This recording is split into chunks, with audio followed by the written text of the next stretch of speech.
दोस्तों, आज का इंग्लिश वर्ड है स्क्वाल। स्क्वाल का क्या मतलब है, आइए सीखते हैं आज की इस छोटी सी वीडियो में।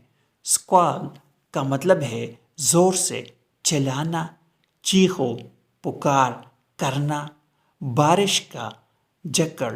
आइए इस वर्ड को सेंटेंसेस में इस्तेमाल करते हैं। The ship rocked in the squall।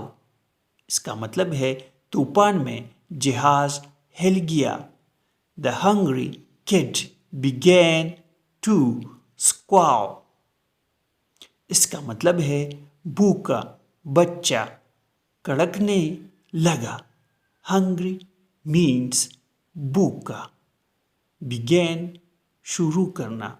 दोस्तों, वीडियो को लाइक और शेयर ज़रूर करें। Thanks for watching.